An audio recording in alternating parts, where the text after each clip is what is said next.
Damien Cross lifted his champagne glass and laughed too loud at something Vanessa said. The kind of laugh that was really just performance, the kind men do when they need the room to believe they're winning. He was winning. He told himself that every single day. Then he turned his head, and the glass nearly slipped from his fingers. Across the candlelit dining room of Altitude, Manhattan's most brutally exclusive restaurant, 63 floors above the street, stood Evelyn Carter, his ex-wife. She was glowing in a navy dress that curved around a very visible pregnancy. And beside her, one hand resting at the small of her back with the casual ease of a man who belonged there, stood Adrian Vale. Damien's stomach dropped straight through the floor. If this story already has you gripped, stay with me until the very end. Hit that like button and drop the name of your city in the comments below. I want to see exactly how far this story travels. The maitre d' had seated Damien and Vanessa at table 7, the best table in the house, the one he'd specifically requested 3 weeks in advance because he liked the way it positioned him at the center of the room, visible to everyone who walked in. Powerful men needed to be seen. That was something his father drilled into him before the old man died and left Damien a company built on secrets and leveraged debt and decades of quiet, expensive wrongdoing.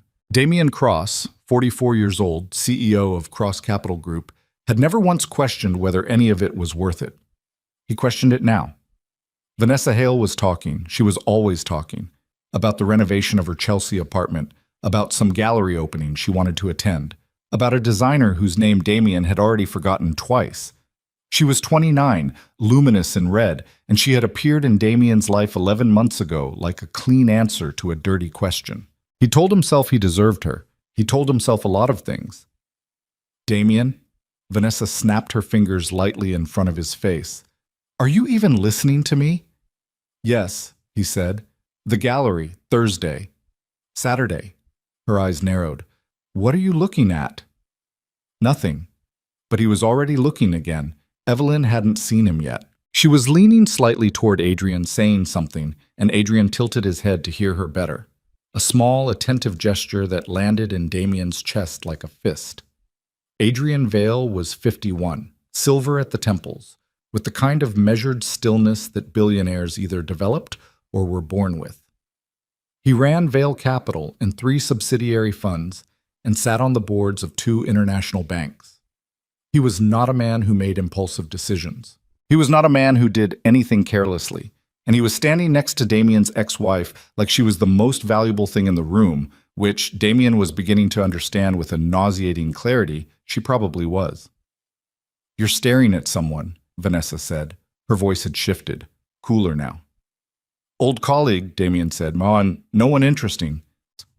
Vanessa followed his eyeline with the practiced precision of a woman who had learned early in life to read what men wouldn't say out loud. When she found Evelyn, the navy dress, the pregnancy, the quiet grace of her posture, Vanessa went very still. That's your ex-wife, she said. Not a question. Yes. She's pregnant. I can see that. Is it? Don't. The word came out sharper than he intended. Vanessa sat back. She picked up her wine glass and took a slow sip, watching him over the rim with an expression he couldn't entirely read. That was the thing about Vanessa. She was smarter than he gave her credit for, and on his worst days he suspected she knew it. The night Damien told Evelyn he wanted a divorce, she had been sitting at the kitchen table of their brownstone on the Upper West Side, grading patient intake forms she'd brought home from the hospital. She was a physician, internal medicine, attending at Columbia Presbyterian, and she had that habit of bringing work home, stacking files at the corner of whatever surface she happened to be near, reading over notes with her glasses pushed up into her hair. He remembered thinking, standing in the doorway watching her, that she looked exactly like herself.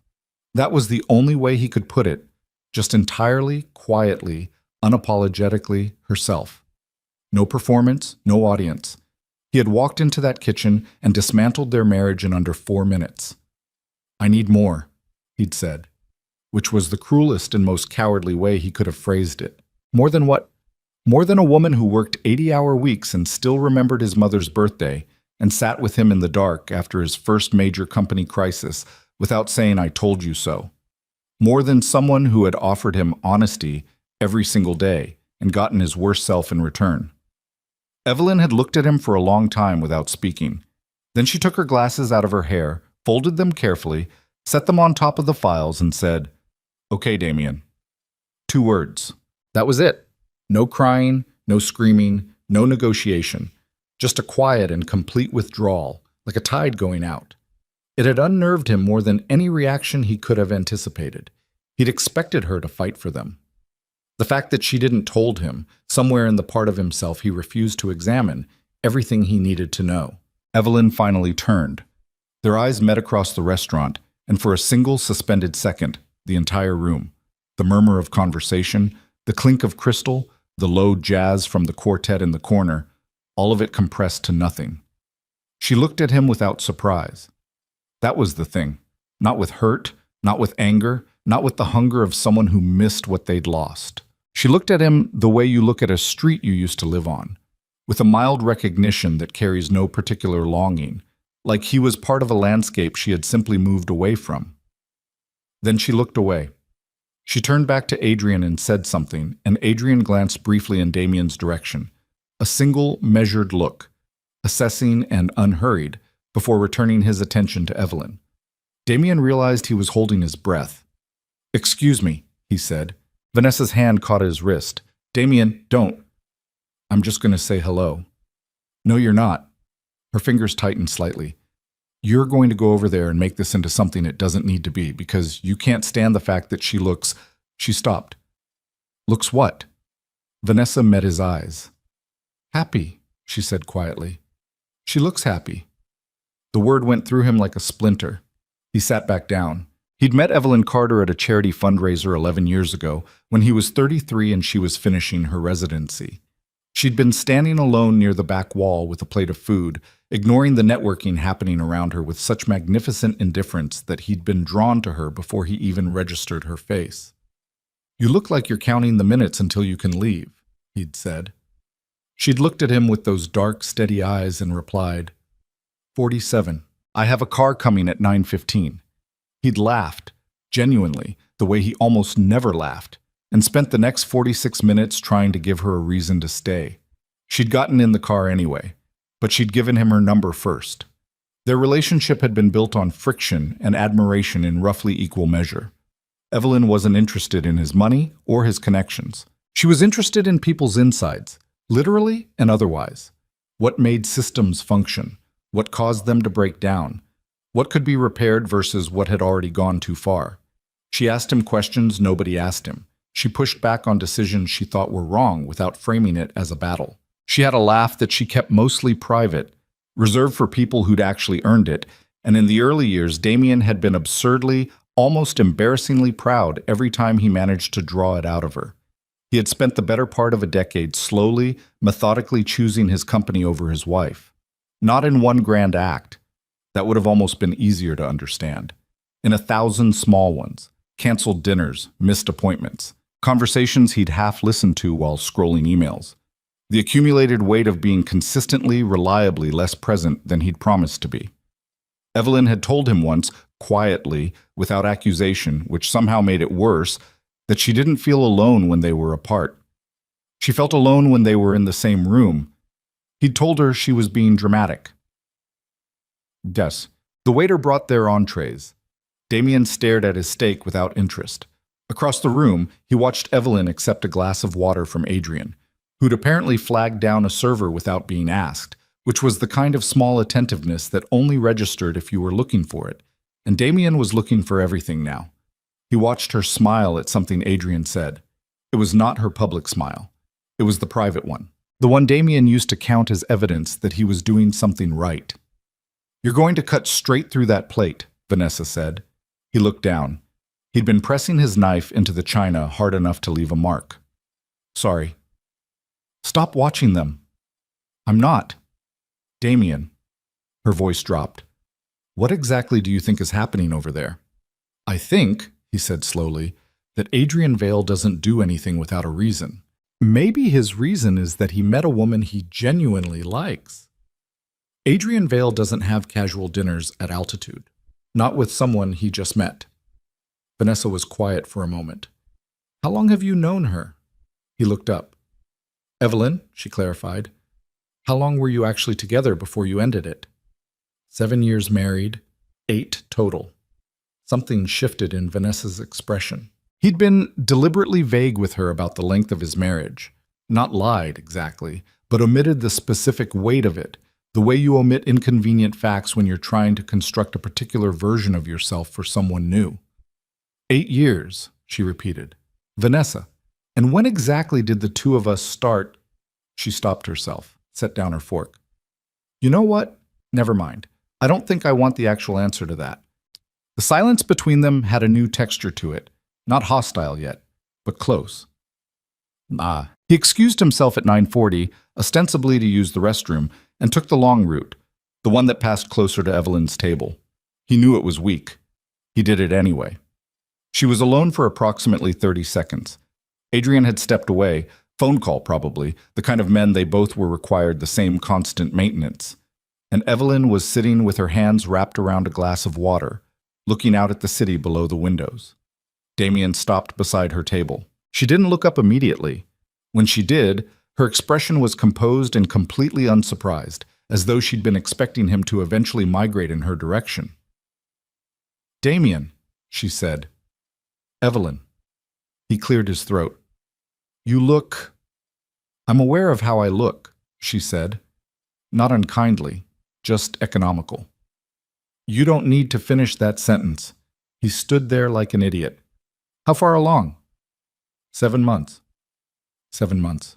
His brain ran the math before he could stop it, and the number that came out on the other side was something he immediately shoved down into the darkest available corner. I didn't know you were seeing anyone, he said. You didn't need to know. Are you... He stopped, started again. Are you happy? Evelyn looked at him for a moment with that same steady, unreadable calm. Then she said, Damien, the last time you asked me if I was happy, it was to gauge whether I was going to make the divorce difficult. So I don't think that question means what you want it to mean right now. The accuracy of it hit him somewhere south of his ribs. Fair, he said. Good night, Damien. He walked back to his table. Vanessa watched him sit down. She watched him pour himself more wine. She watched him not eat for the rest of the meal. At 11, they left separately. He couldn't sleep. He lay in his apartment, the penthouse on Riverside Drive that he'd bought specifically because it was the kind of address that made men in boardrooms recalibrate their assumptions about him, and stared at the ceiling and thought about math. 7 months. They had finalized the divorce 14 months ago, which meant, if the timing was what it appeared to be, that Evelyn had been pregnant while they were still, technically, in the last stages of their marriage, or shortly after. He pulled out his phone, put it down, picked it up again. He didn't call her. He wasn't that far gone yet, but he lay there in the dark doing arithmetic, and the number he kept arriving at wouldn't leave him alone. He thought about her face when he'd said, I need more. He'd told himself for over a year that her lack of reaction meant she'd already been emotionally done with them long before he walked into that kitchen. That it had been a mercy, what he'd done. That he'd just been the one with the nerve to say it first. He thought about the way she'd looked at Adrian tonight. He thought about 7 months. And somewhere around 3 in the morning, Damien Cross, who had built an empire on the ability to read patterns, to identify leverage, to see the shape of a situation before anyone else did, arrived at a conclusion that made everything he thought he knew about the past 18 months feel like a building with no foundation. He pressed his palms against his eyes. Outside, New York kept happening. Horns and distance and the restless pulse of a city that didn't care about his damage, didn't care about any of it. He hadn't just lost her. He was beginning to understand with a slow and terrible certainty that the full cost of what he'd thrown away hadn't even been presented to him yet. That part was still coming. He hired a private investigator by Thursday. He told himself it was due diligence. That was the word he used internally. Diligence. Because it sounded like something a rational man would do rather than what it actually was, which was panic dressed up in a business suit. The investigator's name was Carl Briggs, a former NYPD detective who now operated out of a midtown office with frosted glass on the door and a billing rate that reflected how much his clients needed to believe they were being discreet. I need everything you can find on Adrian Vale's current activities, Damien said. Business and personal. Specifically anything involving a woman named Evelyn Carter. She's a physician, Columbia Presbyterian. We were previously married. Carl looked at him across the desk, with the expression of a man who had heard many variations of this speech and had learned to keep his face completely neutral during all of them. Timeline, Carl said, as fast as you can move. That costs more. I'm aware. Carl wrote something down. Anything else? Damien hesitated for exactly 1 second. Find out when they met. Vale and Carter. I want to know how long this has been going on. He said this like it was a transaction he was trying to trace, like it was a financial instrument he needed to understand before it could hurt him. He was good at that, converting the things that scared him into problems with edges he could locate and define. The drive back to his office took 20 minutes. He spent most of it staring out the window at the gray November city and doing the one thing he'd been trying not to do, which was remember. The last time he and Evelyn had been in the same room before the restaurant. Not the lawyer's offices. He was counting before that. The actual last time they'd been alone together as something that still resembled a marriage. It had been February. Late February, the specific kind of cold that Manhattan saved for that month. The ugly, persistent cold that wore out its welcome weeks before it left. He'd come home at 11:30 from a dinner that had run long because the client he was courting liked to drink expensive bourbon and talk about his college years, and Evelyn had still been awake. She'd been sitting up in bed with a medical journal open on her lap, and when he came in, she'd looked at him with an expression he hadn't been able to read then and could only now, in retrospect, identify as someone who had already made a decision and was waiting for the right moment to stop pretending otherwise. They'd talked, not fought. That was the strange part. They'd talked, in the careful way of two people handling something fragile, and somewhere in the middle of it, they'd moved closer together in the dark. And afterward, Evelyn had lain very still with her eyes open, and Damien had fallen asleep before he thought to ask her what she was thinking. 6 weeks later, he walked into that kitchen and told her he needed more. He hadn't known. That was what he kept circling back to. He genuinely had not known, and he understood, lying in the dark of his apartment at 3 a.m, that not knowing was not the same as not being responsible. Bao. Vanessa called on Friday afternoon. He almost didn't pick up. He was mid-review of a contract and his assistant was trying to reschedule 3 meetings, and his phone had been ringing with the frequency of a thing that was slowly losing patience with being ignored. When he saw her name on the screen, he put down the contract and told his assistant to hold everything. Hey, he said, I need to talk to you. Her voice was measured. Not cold, exactly, but carefully controlled in a way that told him she'd been rehearsing whatever she was about to say. Okay. Not on the phone. Can you come by tonight? He looked at the contract. He looked at the 3 rescheduled meetings on his calendar. He thought about Evelyn's face across the restaurant and the number 7 and the arithmetic that wouldn't stop running. 6 o'clock, he said. I can't stay long. Vanessa's apartment was in Chelsea, a 2-bedroom on the 6th floor of a building with decent bones and very good light. She'd been renovating it for 8 months, which meant half the walls were currently painted sample colors she was still deciding between, and the kitchen had better appliances than any room in the place had a right to give in the ongoing chaos. She buzzed him up without saying anything over the intercom. She was in the kitchen when he came in, making tea she didn't offer him. She was wearing jeans and a plain gray sweater, and her dark hair was down, and she looked younger than she usually did and more tired. And for a moment, Damien registered something adjacent to guilt that wasn't entirely about Evelyn. Sit down, she said. He sat at the island.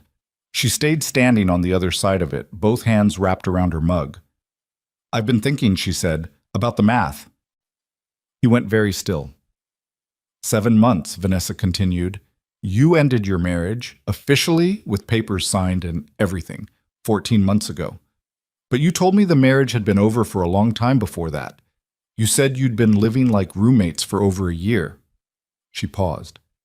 That was what you told me. Vanessa, I'm not finished. She said it quietly, but with enough weight that he stopped. You also told me that when you met me, you were emotionally done with her, that it was already finished. You were very specific about that. The kitchen was very quiet. Outside, a siren passed and faded. So here's what I want to know, Vanessa said. The February timeline. When exactly was the last time you and Evelyn were together? Because 7 months ago from now puts conception somewhere around April, which means March, he said. He heard his own voice from some distance. Late February or early March. Vanessa set her mug down. So when you told me the marriage was already over, she didn't phrase it as a question. It was complicated. Complicated. She repeated the word like she was holding it up to see how it looked in light. You were sleeping with your wife while you were telling me the marriage was finished. It wasn't like, what was it like then? Her voice finally broke on the edges, just slightly. Because from where I'm standing, Damien, it looks like I was the overlap. I was the part that didn't fit neatly into the story you were building for yourself. So you left out the parts that contradicted it. He didn't have an answer for that. He was honest enough with himself in this moment to understand that the absence of an answer was itself a form of answer. I want you to leave, she said. Vanessa, not forever, necessarily. I don't know yet. She pressed her fingers briefly against her forehead. I need you to not be here right now. He left.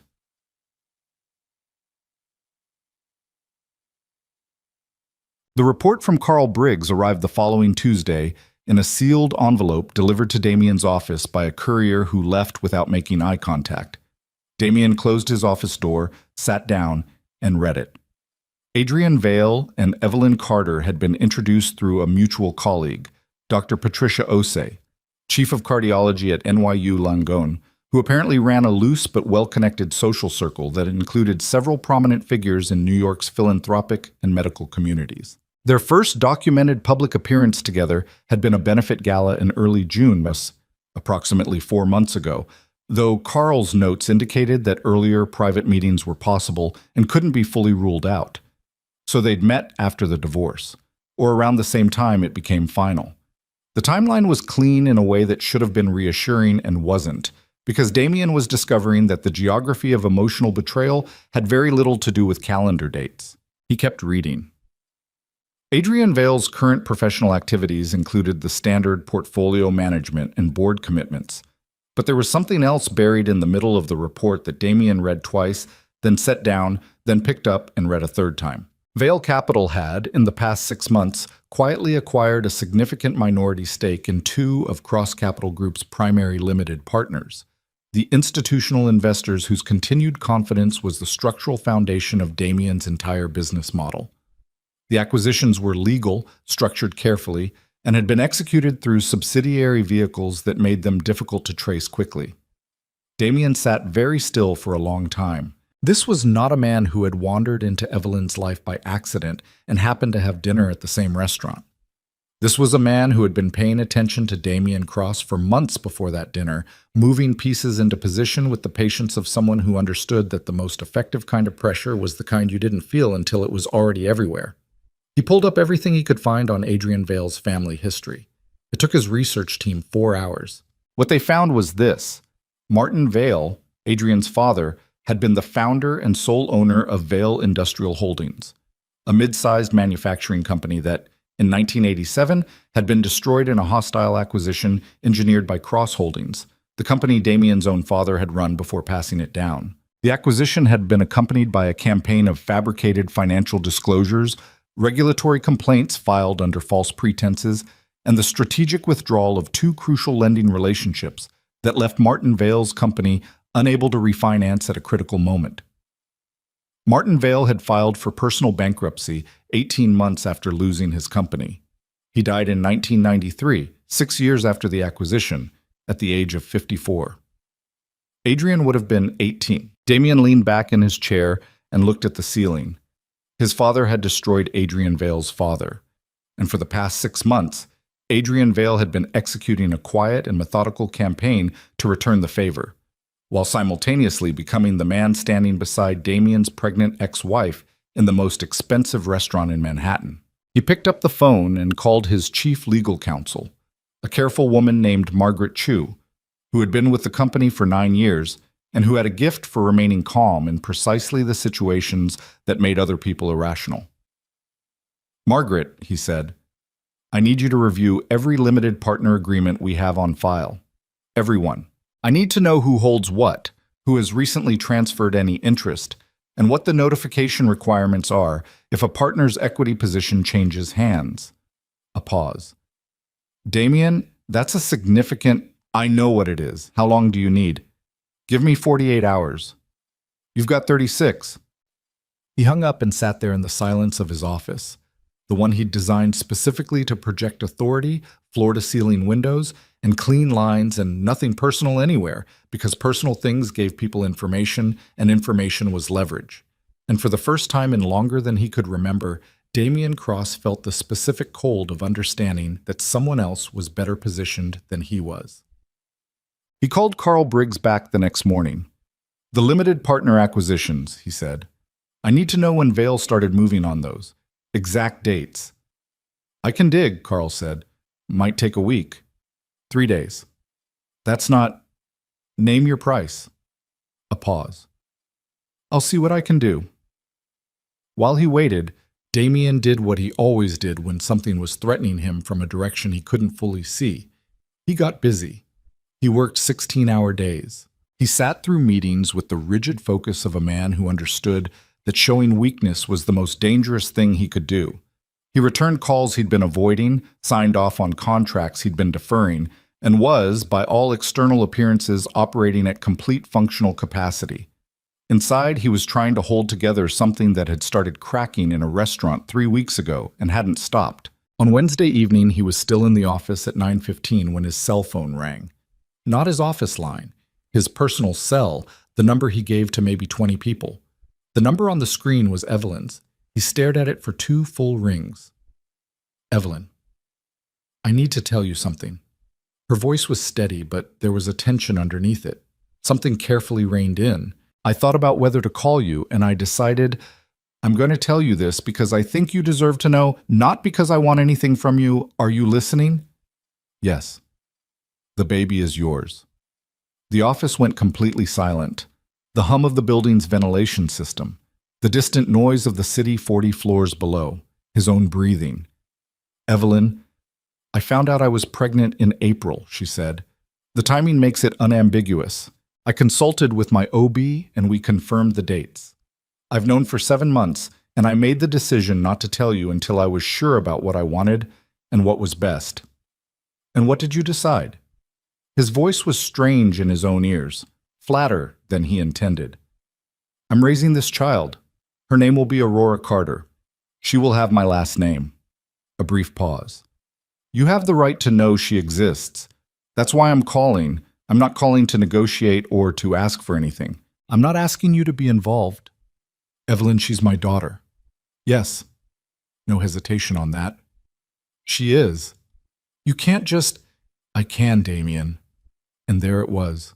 The first real edge in her voice, the one that had always told him, in the years he'd been too self-absorbed to pay attention, exactly how serious she was. "I can, because I know you. I know what your attention looks like, and I know what your absence looks like, and I have watched you choose your company over everything that asks something real from you for 8 years. I will not put a child in a position to experience that. I've changed." He said it before he could stop himself. The silence on her end was not unkind. It was just honest. "You might have," she said. "I genuinely don't know. But that's a thing you'd need to show over time, not a thing you can say on a phone call." "Evelyn," he pressed his hand against the desk. "Let me be involved. I want the chance to do this right." "That chance exists," she said. "It exists in the future, if you earn it, not because you want it tonight." She ended the call. He sat in his empty office for a very long time. The city outside was doing what it always did, vast and indifferent, and completely absorbed in its own machinery. He'd always found some comfort in that, the scale of it. The way New York didn't care about anyone's interior damage, which meant everyone could carry their damage around in public and just get on with things. He didn't find it comforting tonight. He had a daughter, Aurora Carter, a name that had already been chosen, already settled into the world, without him. A name that was already hers before he even knew to ask. He thought about his own father, a man he had admired and feared in approximately equal measure, A man whose business instincts he had inherited and whose personal warmth he had not, because there had been very little personal warmth to inherit. A man whose company had destroyed another man's life, and whose legacy had been a corporation and a set of habits and a template for how to be powerful without being present. He thought about Martin Vale dying at 54. He thought about Adrian Vale, 18 years old, watching his father's life unravel at the hands of people who viewed it as a transaction. The phone rang again. He checked the screen. Margaret Chu. "Talk to me," he said. "Damien." Her voice was careful in a way that made his stomach tighten. "I've completed the initial review. I need you to come in tomorrow morning, early." "Tell me now." "I'd rather—" "Margaret." A breath. "4 of our limited partners have transferred partial interests in the past 9 months. Combined, the transferred positions represent approximately 22% of our committed capital. The transferee in 3 of the 4 cases is a subsidiary of Vale Capital. The 4th is a shell company I haven't fully traced yet, but the structure looks similar." Damien processed this. "What are the notification requirements under the partnership agreements?" "That's the problem," Margaret said. 2 of the agreements have clauses that allow for interest transfers without LP consent under certain conditions. The conditions that apply here, passive transfers under a specific percentage threshold per agreement, were structured to fall just below the notification trigger. Each individual transfer was technically compliant. But taken together, they represent a controlling position. In terms of influence, potentially yes. It depends on how coordinated the action is and whether Vale intends to exercise the rights collectively. Damien thought about Adrian Vale at dinner. The measured stillness, the single assessing look in his direction. A man who had been planning this for a very long time. "Get in early," he said. 7 o'clock. "I'll be there." He hung up and stayed in his chair for another hour, not looking at anything in particular, just letting the shape of the situation assemble itself fully in his mind. Adrian Vale hadn't come into Evelyn's life accidentally, but somewhere in the reconstruction of everything, Damien found himself unable to sustain the version of the story where Evelyn was a piece on Adrian's board. She wouldn't have it. She would have recognized it immediately. She was too perceptive, too fundamentally practical about people's motivations. If Adrian had approached her with even a trace of agenda, she'd have walked away before the first dinner was over, which meant the 2 things were probably separate. Adrian's business strategy on one track, whatever was genuine between him and Evelyn on another. People were capable of that, of having a real thing and also having an unrelated grievance that had nothing to do with it. That thought did not make Damien feel better. It just complicated the geography of the problem. Vanessa showed up at his apartment Thursday night unannounced. He was in the kitchen, which was unusual. He almost never cooked, but he'd found himself standing in front of the stove an hour earlier without a clear plan, opening cabinets, reassembling something basic out of eggs and whatever was in the refrigerator, because he'd needed something to do with his hands that wasn't pick up a phone. She knocked and he buzzed her up, and she came in wearing her coat still buttoned, which meant she wasn't planning to stay. "I'm not here to get back together," she said, standing in the entryway. "I'm here because I've been thinking about something, and I think you need to hear it, and I decided I'd rather say it to your face than spend the next week deciding whether to." "Okay," he said. She looked at him for a moment. Then she looked at the pan on the stove and the eggs, and the general evidence of a man who was not coping as smoothly as he usually performed coping. "I went and looked into Adrian Vale," she said. Damien's eyes sharpened. "Why?" "Because something about that dinner didn't sit right, and I couldn't stop thinking about it, and I have a friend who works in finance who knows people." She crossed her arms. "Did you know his father's company was taken apart by Cross Holdings in the 80s? "I found out recently." "Then you know what this probably is." "I have a theory." "It's not a theory, Damien." Her voice was flat. "He's been building toward something. Maybe it's about you, maybe it's about your company. But he's been moving in this direction for a long time. The question I keep getting stuck on is—" She stopped. "Is whether Evelyn knows," he said. "Does she?" He thought about the phone call, the straightforward, unsentimental way she'd delivered the news about Aurora, the complete absence of anything that felt like performance or positioning.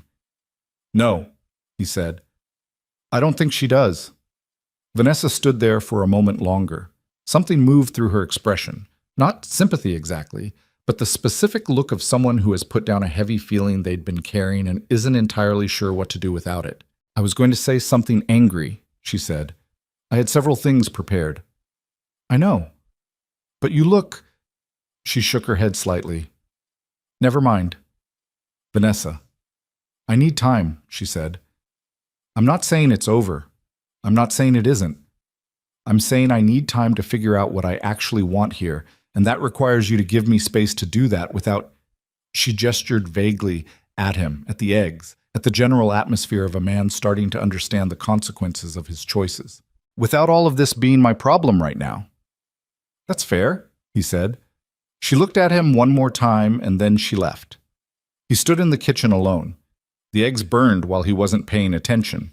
He threw them out, rinsed the pan, and stood with both hands braced on the edge of the sink, looking at his own reflection in the dark window above it. In the reflection, he looked like his father. It wasn't the first time he'd noticed the resemblance. It was, however, the first time it felt like an accusation. He thought about Margaret's numbers. 22% of committed capital moving quietly through subsidiary structures and compliance thresholds, assembled by a man who had spent 30-something years watching the people who'd destroyed his father go on building things as though the wreckage didn't exist. He thought about Aurora Carter, 7 months along, a name and a heartbeat that existed in the world entirely because of choices he had made and choices he had failed to make, growing up in whatever shape she was going to grow up in, without him as a default.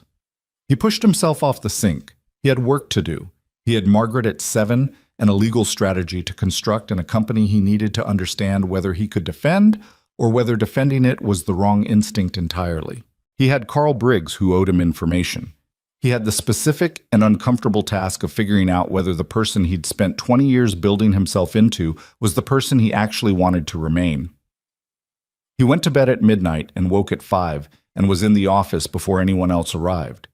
Margaret was waiting in the conference room with 3 folders and a coffee she'd brought from the cart downstairs because she knew he would forget to eat.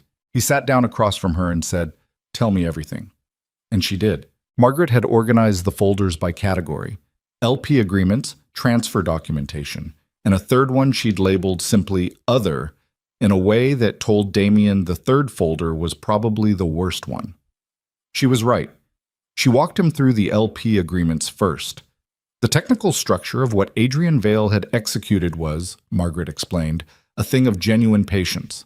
Not illegal, not yet, and possibly not ever, depending on how the next moves were played. But it was the kind of architecture that only got built by someone who understood the system well enough to work the spaces between the rules, which was, Damien recognized with a cold and unwilling respect, exactly the same skill set his own father had used to dismantle Martin Vale's company 37 years earlier. Each individual transfer stayed below the notification threshold, Margaret said, spreading the documents flat on the conference table. 7% here, 8% here, 6.5% there. Clean on paper.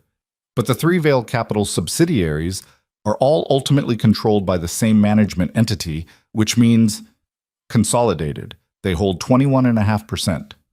22. Once you factor in the 4th position.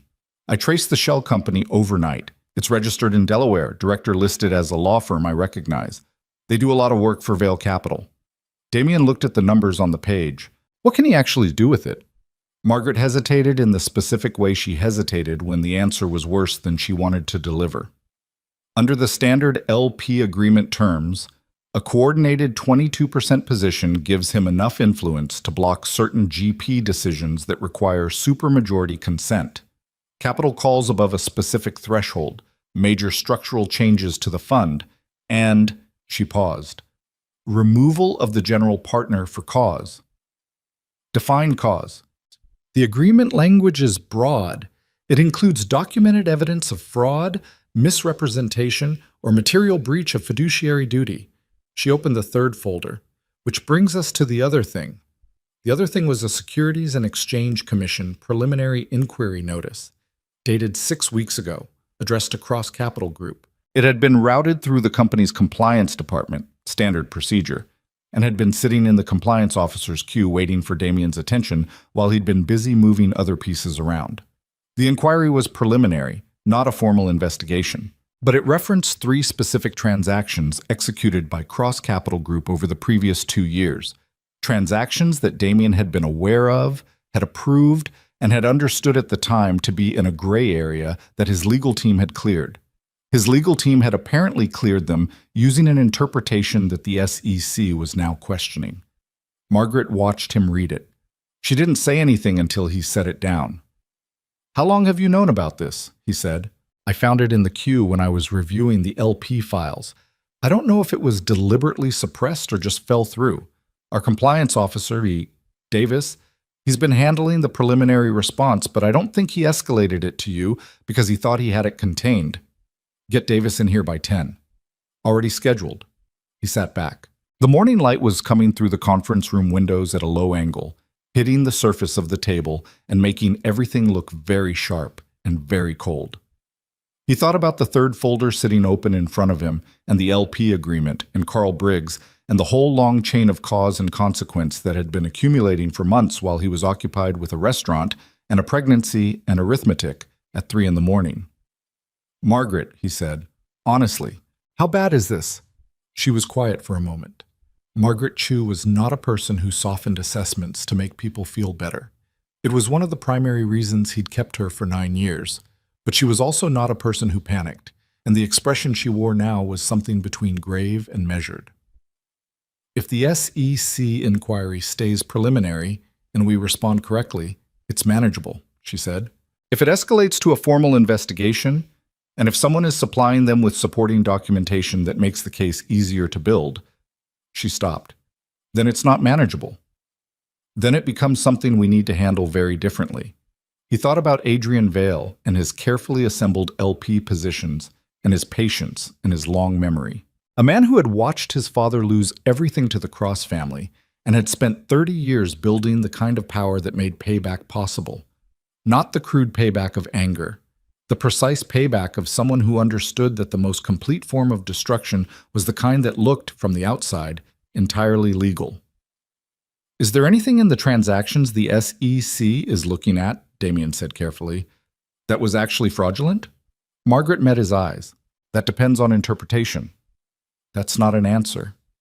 "No," she said. "It's an honest one. The interpretations your legal team used at the time were aggressive, defensible in some lights. In other lights," she shook her head, "your father's company made a habit of those kinds of interpretations for 40 years. Some of that culture carried over." He heard what she wasn't quite saying, that the thing Adrian Vale might be feeding to the SEC wasn't manufactured, that the ammunition existed because the Cross family had made it themselves, and someone had finally figured out where to aim it. Davis, the compliance officer, was 41 and visibly frightened when he came into the conference room at 10. He had the look of a man who had been hoping a problem would resolve itself and had recently understood that it would not. Damien let him explain himself, which took about 12 minutes and involved several phrases including preliminary stage and standard response protocol, and didn't want to escalate prematurely. When Davis was done, Damien looked at him for a moment without speaking. "You sat on an SEC inquiry for 6 weeks, Damien said. "It was preliminary. I understand what preliminary means. I'm asking why it didn't reach me." Davis swallowed. "I thought I could handle the response internally and keep it from becoming a distraction at a time when..." "At a time when what?" "When you had..." Davis stopped, started again. "There were other pressures on the company. I made a judgment call." "You made a judgment call that was not yours to make?" Damien kept his voice level. He was good at that. The flat, cool register that communicated more serious displeasure than shouting would have. "Going forward, anything from any regulatory body reaches me within 24 hours of receipt. Anything. Are we clear?" "Yes." "Good. You'll work with Margaret on the formal response. Everything goes through her before it goes anywhere else." Davis left.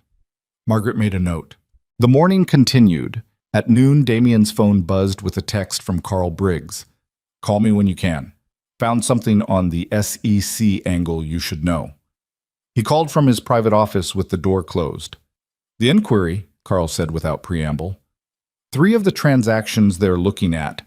Someone filed supporting complaints with the SEC's whistleblower program. Anonymous, filed 6 months ago. 6 months ago. right around when Adrian's subsidiary had started moving on the LP positions. Can you trace the whistleblower filing? Not directly. The program has strong confidentiality protections, but the complaint was filed through a law firm that has a known relationship with, you guessed it, Vale Capital. The firm does work for 4 different Vale entities. I can't prove the connection, but the timing and the relationship are there. Damien pressed his thumb against the edge of his desk. What's your read? My read is that someone put this together very carefully, Carl said. The LP positions, the whistleblower complaint, all of it structured so that each piece is clean individually and the connections are circumstantial. But circumstantial doesn't mean not real. It means hard to prove. He's been building this for longer than 6 months, Damien said. The LP position started 9 months ago. The complaint was 6 months ago. He's been laying groundwork for at least a year. Probably longer, Carl said. The initial research required to understand your LP structure well enough to execute those transfers. That takes time. My guess is he started planning this 2 years ago, maybe more. Damien thanked him and ended the call. He sat in the silence of his office and thought about a man who had lost his father at 18 to people exactly like Damien's family and had spent the next 3 decades quietly preparing for this. Not rushing, not making it personal in a way that could be seen, just building. He almost had to admire it. Almost. He called Evelyn that afternoon. He hadn't planned to, or rather, he'd told himself he would wait until he had a clearer picture before he did anything, and then found himself dialing her number before the clearer picture arrived. She picked up on the 3rd ring. Background sounds of a hospital corridor. The specific acoustic texture he'd spent years recognizing. I only have a couple minutes, she said. What is it? I need to ask you something about Adrian, and I need you to hear the question before you react to the fact that I'm asking it. A pause. Okay. How much has he told you about his relationship to my company?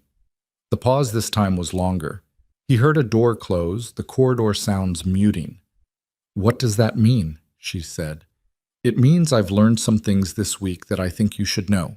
Not to cause problems, I'm not trying to position this as something it isn't.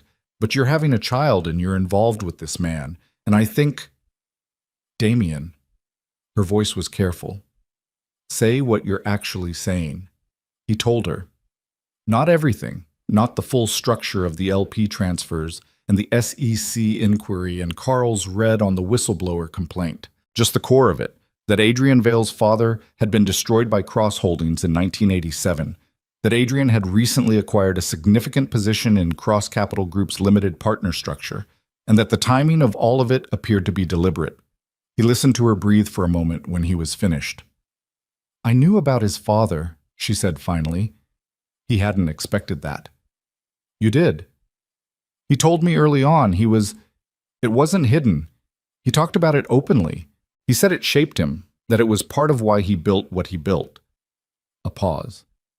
He didn't tell me he was actively moving against your company. Do you believe he kept that separate from whatever is between the two of you? Another silence. Longer. I don't know, she said. And he could hear, under the steadiness of her voice, the specific difficulty of that admission. Evelyn Carter did not enjoy not knowing. She was a physician. She gathered information and built assessments and made calls. Uncertainty was not a comfortable register for her. I'm not telling you this to, He stopped. Tried again. I don't want anything from you. I know you're going to say I have an obvious motivation here, and you'd be right that I do. But I still think you deserve to know. I'll talk to him, she said. Okay. Damien. A beat. This doesn't change anything between us. I know. I mean it. I know, Evelyn. She ended the call. He sat there for a while. He wasn't sure what he'd expected. Gratitude, maybe, or the particular warmth of someone who recognized a decent act when they saw one. He'd gotten neither. Just, I'll talk to him. Clean and direct. He should have expected exactly that. Evelyn did not owe him warmth for doing the bare minimum of treating her like someone whose life was worth informing. The meeting with Adrian Vale happened 4 days later. Damien requested it through proper channels, through Vale Capital's investor relations team, framed as a business discussion between 2 parties with recently intersecting interests. He'd half expected Adrian to decline or to make him wait. Instead, a response came back within 3 hours. Mr. Vale is available Thursday at 2 o'clock, his Midtown office. Vale Capital occupied the top 3 floors of a building on Park Avenue that managed to be simultaneously understated and extremely expensive, the kind of architectural confidence that didn't need to announce itself. Damien was shown up by an assistant who offered coffee and water and got neither request. He was left in a corner conference room with floor-to-ceiling windows facing south, the city laid out below like a diagram of itself. Adrian came in at 2 o'clock exactly. Not a minute late, not a minute early. He was wearing a dark suit with no tie, which on someone else might have read as casual, but on Adrian read as simply not requiring the performance. He sat down across from Damien without any preliminary pleasantries. No handshake, no how are you, no comment on the view. "Mr. Cross," he said. "Mr. Vale." Damien looked at him directly. "I appreciate you making time. I assumed you'd reach out eventually." "I imagine you did." Damien paused. "I want to have an honest conversation. I'm not interested in pretending I don't know what you've built." Adrian studied him for a moment. Whatever he was reading in Damien's face, he took his time with it. "All right," he said. "Then let's be honest." "Your father's company," Damien said. "Cross Holdings took it apart in 1987. My father ran that operation. I was 11 years old. I didn't know what he was doing, and I wouldn't have understood it if I had." He paused. "That's not an excuse. It's a context." "I know you were 11, Adrian said. "Then you know I didn't do it." "No," Adrian agreed, "but you inherited it. The company, the capital, the structure, the culture. You've been running Cross Capital for 15 years and you haven't done much to distinguish your methods from your father's."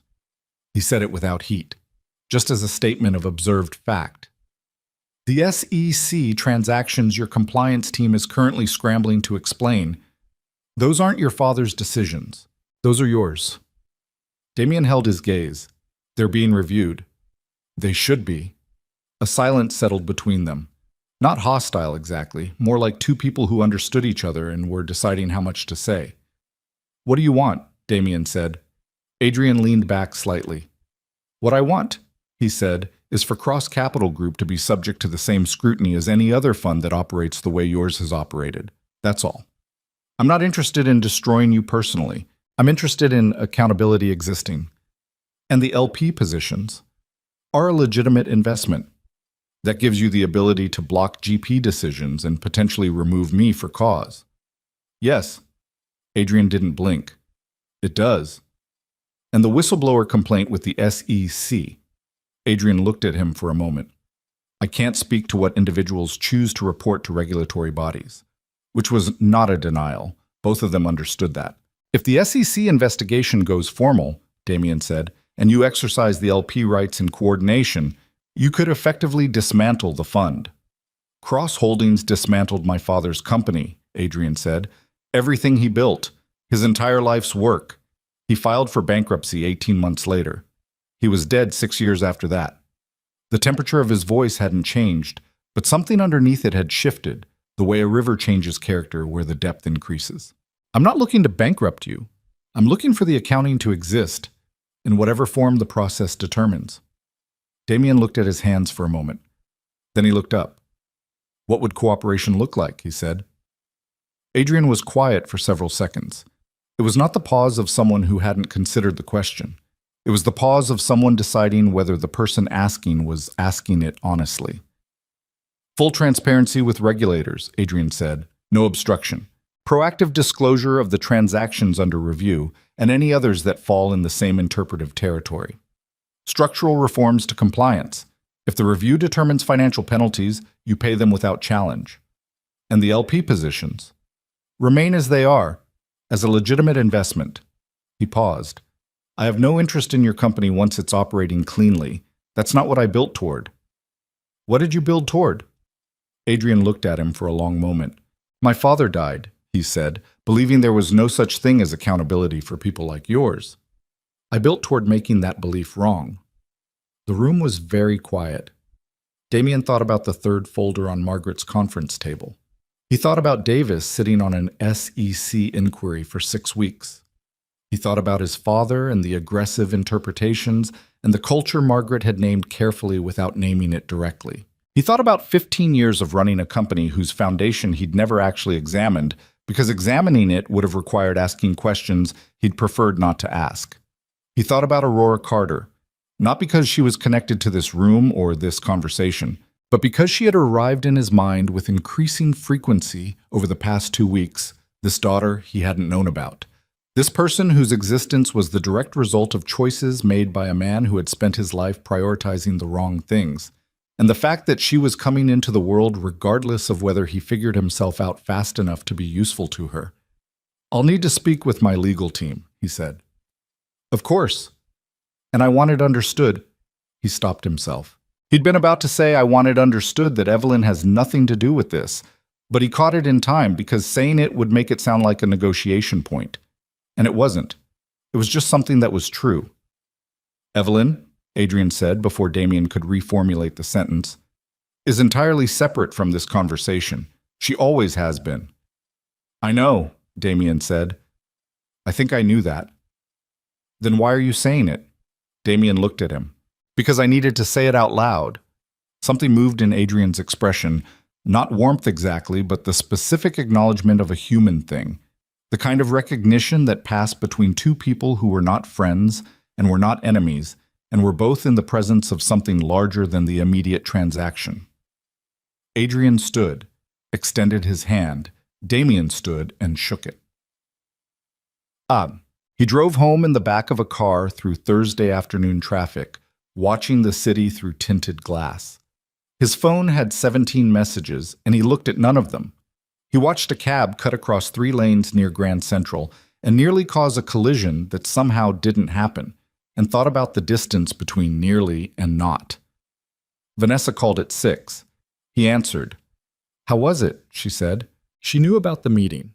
He'd told her, partly because she'd earned the information and partly because keeping things from her was what had made the mess in the first place. "Honest," he said. "It was honest." "Is the company going to survive?" "I don't know yet." He looked out the window. "It might not deserve to, in its current form." A pause. "That's a different answer than you would have given a month ago." "Yes." "Damien." Her voice was careful, the way it got when she was working up to something she'd been thinking about for a while.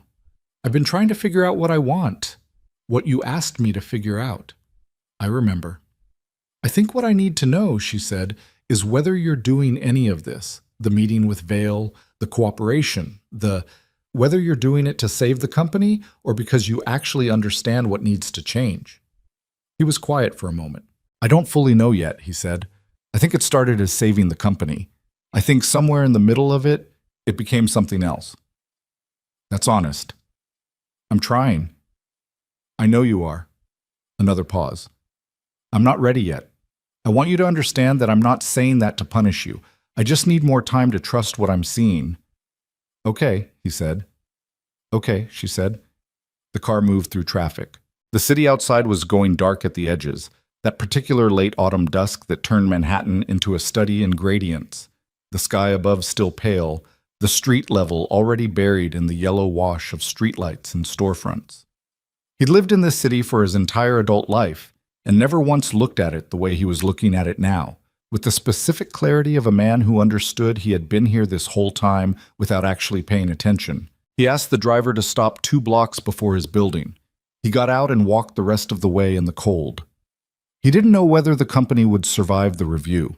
He didn't know whether Vanessa would decide he was worth the effort. He didn't know what a judge would eventually say about his role in the transactions, or what Margaret and the legal team would be able to construct in his defense, or whether defense was even the posture he wanted to take. What he knew, walking through the cold dark of a November evening in New York, was that something in him had cracked open in the conference room on Park Avenue. Not because Adrian Vale had beaten him, but because being in the presence of someone who had waited 30 years to demand that accountability exist had forced Damien to confront the question he had been avoiding since he was old enough to understand the company he stood to inherit. What was he actually willing to answer for?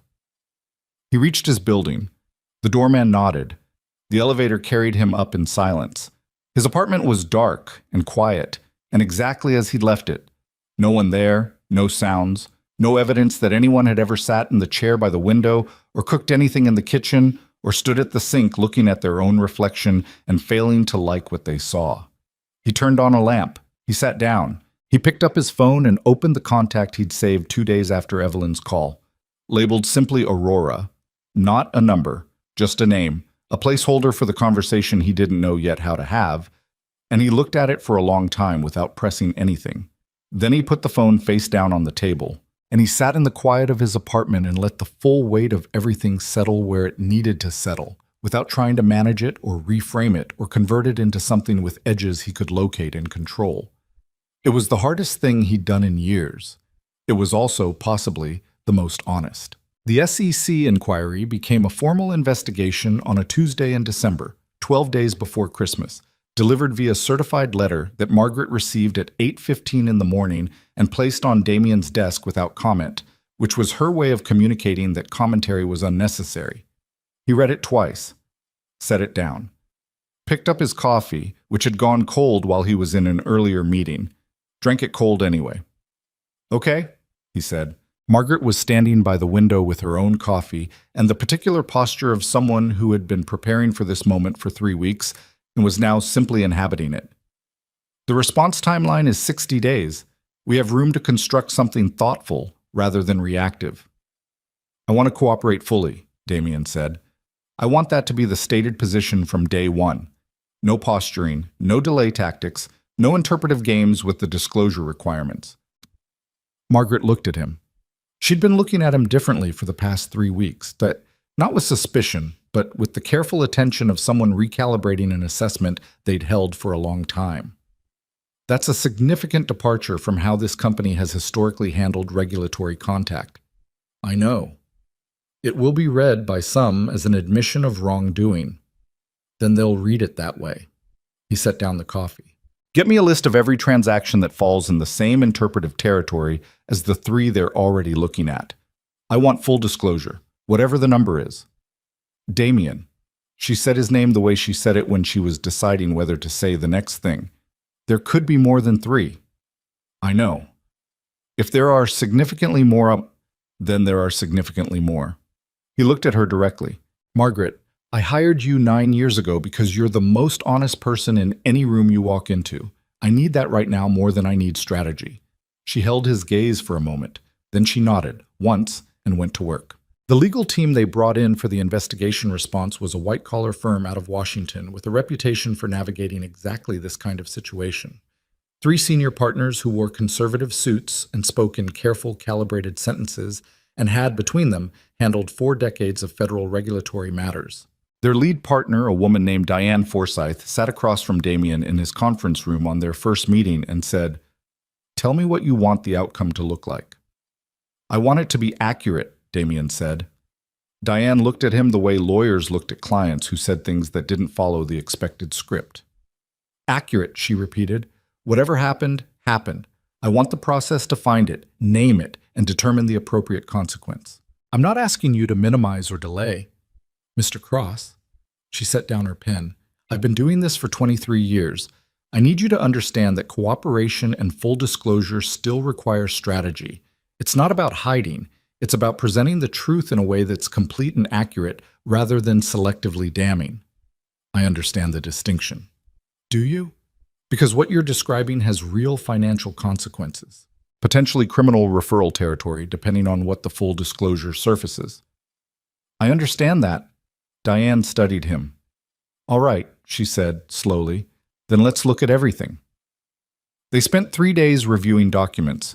It was not a pleasant 3 days. The full picture of the transactions under review, and the additional ones Damien had asked Margaret to surface, was worse than the preliminary framing had suggested. Not catastrophically criminal, in Diane's assessment, but aggressively structured in ways that had benefited Cross Capital Group at the expense of proper regulatory disclosure. And there were 7 transactions total, rather than 3, and 2 of them had a paper trail that pointed directly to decisions Damien had personally approved rather than decisions he'd inherited from his father's era. He sat with that for a long time. His father had taught him that the company's survival depended on its ability to find the edge of what was allowed and operate there without apology. That was the philosophy, never stated outright, but built into every decision, every structure, every hire. You found the line and you put your toe on it, and you didn't take your toe off it because the moment you retreated from the line was the moment someone else stepped up to take the ground you'd ceded. Damien had spent 15 years running the company, and he had never once questioned whether the line itself was correctly placed. Christmas came and went quietly. He spent it alone in the apartment, which was not unusual. He and Evelyn had usually hosted her family for the holidays, and after the divorce, the holidays had become formless, empty of structure. He ordered food that he didn't finish. He watched 2 hours of television that he couldn't have described the next morning. He thought about Aurora, who would be born in January if Evelyn's timeline was accurate, and about what the word daughter weighed when you hadn't yet earned the right to use it casually. Vanessa called on Christmas afternoon. They talked for 40 minutes, carefully, navigating around the things that were still unresolved between them, but talking. He found it unexpectedly steadying. Whatever she was working through it honestly, and there was something in that, in the fact that she hadn't simply walked away, that he held on to without examining too closely. "My sister asked about you," Vanessa said near the end of the call. "What did you tell her?" "That you were in the middle of something complicated, and I was giving you room to figure it out." "That's accurate." "I know." A pause. "I told her you might be worth the room. I haven't decided yet if that was true. It's more generous than I deserve. I'm aware." Her voice was dry but not unkind. "Don't make me regret it." He didn't know, after they hung up, whether she would eventually decide he was or wasn't worth the effort. He understood, in a way he hadn't understood a month ago, that this was hers to determine and not his to manage. That his only available role was to be consistently himself, and let that be the information she used. It was a profoundly uncomfortable position for a man who had built his entire professional life on controlling the information others used to evaluate him. Aurora Carter was born on January 9th at 4:47 in the morning at Columbia Presbyterian Hospital. 7 pounds, 2 ounces. Dark hair. Evelyn texted him. Just the facts. Time, weight, that they were both healthy. He stared at the message for a long time in the early morning dark of his apartment. He typed 3 different responses and deleted them all before landing on something simple. "Thank you for telling me. I'm glad you're both okay." She didn't respond to that, which was fine. He hadn't needed a response. He just needed to say it. He sent flowers, not to the hospital, where they would have felt like a claim on something he hadn't earned, but to her apartment, with a note that said only, "Congratulations, Evelyn. She's lucky to have you." He spent 20 minutes deciding whether to add anything else and decided not to. He went for a long walk that morning. The city was cold and sharp-edged, January doing what January did, and he walked without a destination through the Upper West Side with his hands in his coat pockets and his mind running quiet for the first time in weeks. He passed the brownstone where he and Evelyn had lived. Not intentionally, but the streets of a neighborhood you'd inhabited for years had a way of guiding your feet without your permission. He stopped in front of it for a moment. The lights were on in what had been their kitchen, someone else's life happening in there now, someone else's ordinary Tuesday morning. He kept walking. The SEC formal investigation produced its first significant development in late January, a meeting between Diane Forsyth's team and the federal investigators, during which Cross Capital Group presented its proactive disclosure package. Diane had told Damien to expect a long silence after that while the investigators reviewed the materials. What they got instead within 2 weeks was a notification that the investigation was expanding to include all 7 transactions and that the agency was opening a parallel inquiry into historical practices under his father's tenure. Damien's board called an emergency meeting. There were 7 board members, most of whom had been appointed during his father's era and had survived the transition because they were useful and undemanding. They filed into the conference room with the collected energy of people who had been on the phone with each other since the notification arrived and had already made certain decisions before sitting down. Gerald Marsh, who was the board chair and who had been on the board since 1994, spoke first. He was 72, silver-haired, with the patrician manner of old money that had never needed to prove itself through anything as vulgar as effort. "Damien," he said, "the board's view is that the company's position would be better served by a..." strategic reassessment of leadership at this juncture. Damien looked at him. You want me to step down? We think it would.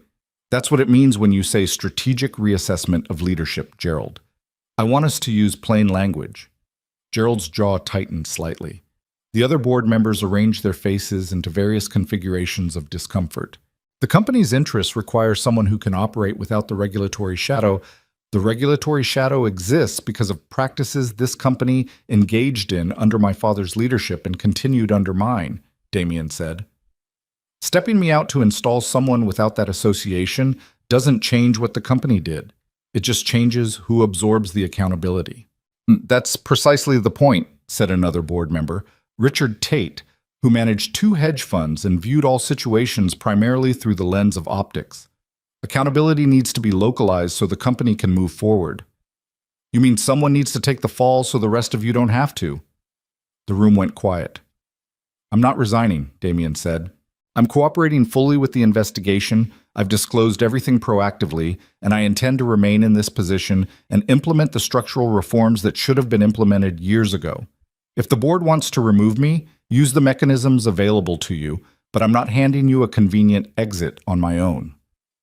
Gerald looked at him for a long moment.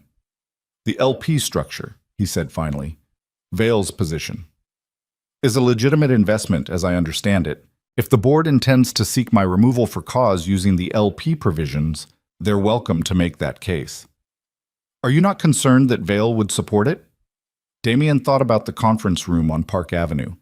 The handshake. I'm looking for the accountability to exist, in whatever form the process determines. I don't think Vale wants me removed, Damien said. I think he wants what he said he wanted, the accounting. Another silence. Then what exactly, Gerald said, are you proposing? I'm proposing we stop managing this and start owning it, Damien said. I'm proposing that this company spends the next 12 months demonstrating to regulators, investors, and the public that it is capable of operating correctly, not through PR strategy, through actual structural change. He looked around the table. I'm also proposing that any board member who is uncomfortable with that outcome is welcome to resign. Nobody resigned, but 3 of them looked at their hands, which told him more or less everything he needed to know about the conversations that would happen after this meeting was over. He started therapy in February. It was not a dramatic decision. It happened almost practically. Margaret, who was not given to personal suggestions, mentioned offhandedly during a 15-minute break between legal prep sessions that she had a therapist she'd been seeing for 6 years and that this particular period seemed like one where an external perspective might be useful. She'd said it the way she said most things, directly, without apology, and without any apparent investment in whether he acted on it. He'd gone home and looked up 3 names and called the second one, a man named Dr. Philip Okafor, who had a practice on the East Side and who came up in 2 separate searches in ways that suggested he was good at his work without being showy about it. The earliest available appointment was 3 weeks out. Damien took it. He almost canceled twice. The first session was uncomfortable in the specific way that things you've been avoiding are uncomfortable when you finally stop avoiding them. Not dramatic, not cathartic, just the sustained friction of having to say out loud things you had been very successfully thinking around for years. Dr. Okafor was 55, quiet, with a listening quality that was different from patience, not waiting for you to finish, but genuinely tracking, the way a good clinician tracked a patient, looking for the information that existed in the gaps between what was being said. Tell me about your father, Dr. Okafor said in the first session. That's very textbook, Damien said. Humor me. He talked about his father for 40 minutes. At the end of it, he felt wrung out in a way he hadn't felt in years. And he sat in the elevator of Dr. Okafor's building, staring at the wall and thinking that he had apparently had quite a lot to say about his father and had simply never had anywhere to say it. He went back the following week, and the week after. He saw Aurora for the first time in March. It took 2 months of careful, uncomfortable negotiation. Not through lawyers, because Evelyn had specifically said she didn't want this handled through lawyers, and he agreed, but through a series of conversations over the phone that had the texture of 2 people trying to build something functional out of damaged materials. Evelyn was deliberate. She set terms and held them and didn't apologize for holding them. Supervised visits only, at her apartment, with a family friend present until further notice. Maximum 2 hours, no changes to the schedule without 2 weeks' notice. He'd agreed to every condition without argument, which had seemed to surprise her slightly. "You're not going to push back on the supervision?" she said during the conversation where they finalized the arrangements. "No." A pause. "Why not?" "Because you're right that I haven't given you any reason to trust me with her alone. And because the point isn't my comfort." He paused. "The point is Aurora." Another silence. He could hear her adjusting to this. The small recalibration of an expectation met with something other than what the pattern predicted. "Saturday," she said, 2 o'clock. He arrived at her apartment building on the Upper West Side at 1:58, which was as close to 2 o'clock as he could manage without standing on the sidewalk for a period of time that would have felt pathetic. He'd spent considerable energy the previous evening not knowing what to bring. Flowers seemed wrong, toys for a 2-month-old felt performative, arriving empty-handed felt insufficient, and had ultimately brought nothing except himself. Which doctor? Okafor had, when he'd raised the question in their Thursday session, suggested was probably the correct answer. Evelyn opened the door. She was wearing jeans and a loose sweater, and her hair was up, and she had the specific look of a woman who had not slept adequately in 2 months and had made a private decision not to perform otherwise. "Come in," she said. The apartment was different from the brownstone, smaller, quieter, organized with the focused efficiency of someone who had constructed a life around specific priorities. Medical journals on the side table, a baby monitor on the kitchen counter, a collection of framed photographs on the hallway wall that he didn't look at directly because some of them might include moments he wasn't part of, and he wasn't ready for that yet. The family friend was a woman named Deborah, 50s, with a direct manner and no apparent interest in making Damien feel comfortable. She nodded at him from the living room couch and went back to the book she was reading. Aurora was in a bouncy seat on the living room floor. Damien stopped in the doorway. She was small. That was the first coherent thought. Smaller than he'd imagined, though he understood intellectually that 2-month-olds were small. She had dark hair and Evelyn's mouth, and she was wearing a yellow onesie with small ducks on it, and she was looking at the ceiling with the profound concentrated attention of someone encountering the concept of ceiling for the first time. "You can sit on the floor," Evelyn said. "She's more responsive when you're at her level." He sat on the floor. His suit probably wasn't designed for it. He didn't care. He sat about 3 feet away at first, just looking at her. She hadn't noticed him yet. Her attention was still primarily on the ceiling, which apparently had a great deal to recommend it. Her hands were doing the thing that newborn hands did, the unconscious opening and closing that seemed to be their default mode of existing in the world. "Hi," he said. He said it quietly, not sure of the etiquette. Aurora turned her head. She looked at him with the dark, unfocused gaze of a very young infant. Not recognition, not response, just the raw mechanism of a human being orienting toward a sound and a face.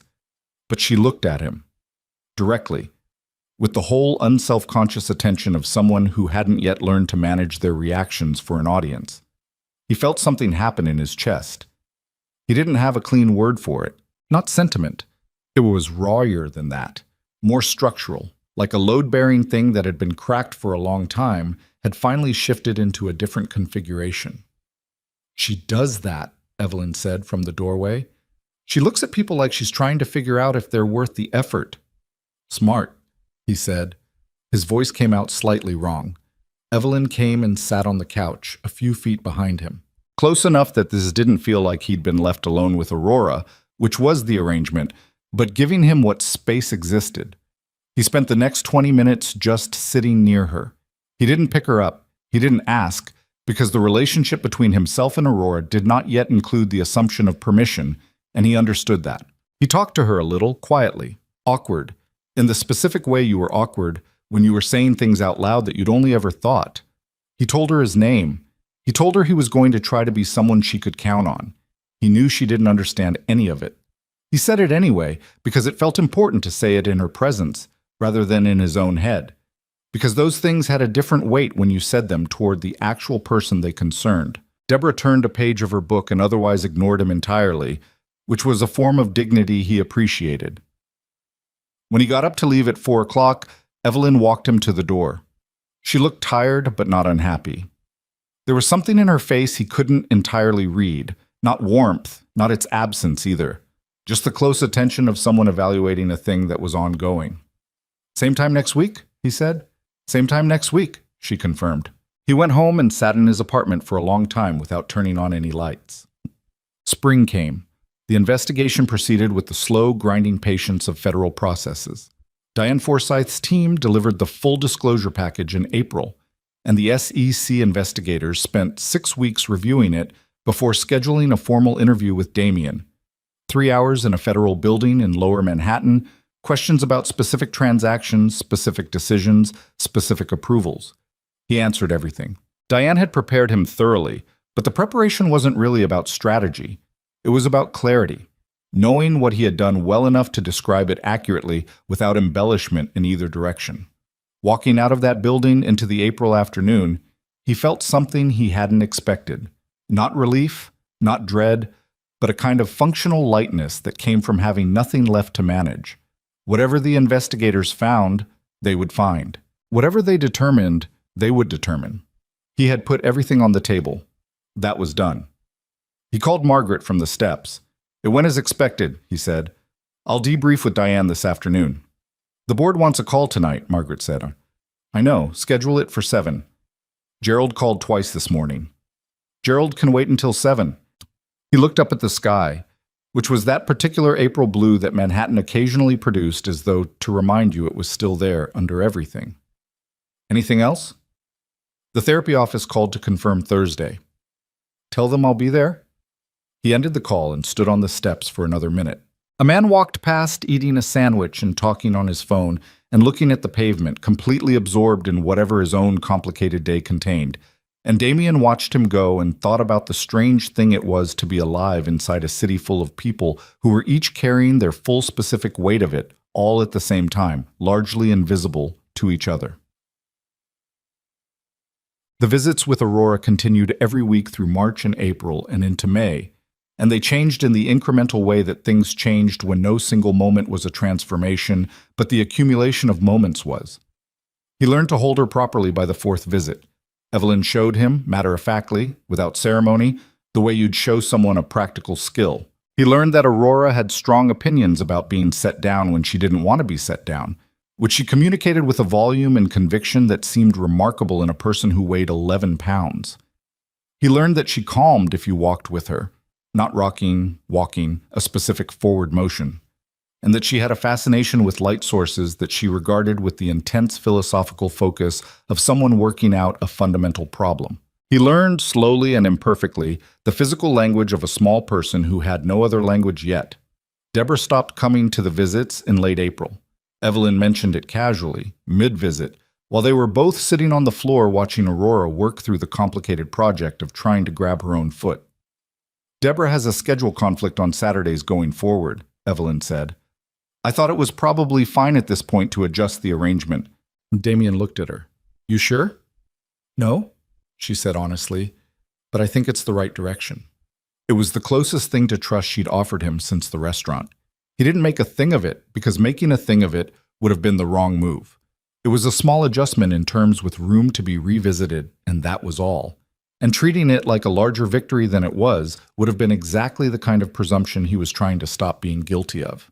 "Okay," he said. "Don't make me regret it," she said, which was almost exactly what Vanessa had said to him in December. And he registered the echo of it with a rueful internal acknowledgement that this was apparently the most accurate description of where he stood with the women in his life. He was attempting to be worth room.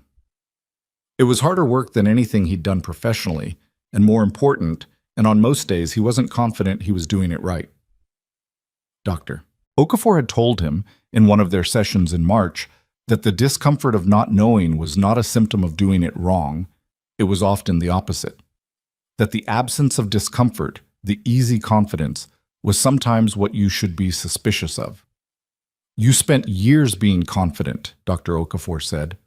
"Confident you knew what you needed, what the company needed, what other people needed from you. How accurate was that confidence?"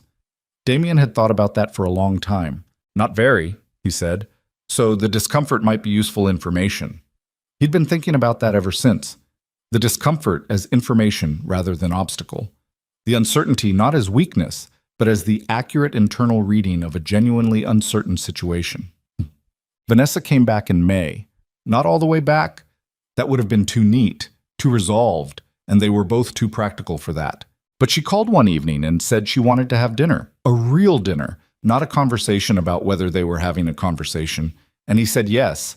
And they went to a small Italian place in the West Village that was nothing like Altitude, no performance to it, just decent food and noise, and the specific relief of two people who had agreed to stop circling. She looked at him across the table with the assessing look that he had learned meant she was reading the actual person in front of her, rather than the one she'd been constructing in his absence.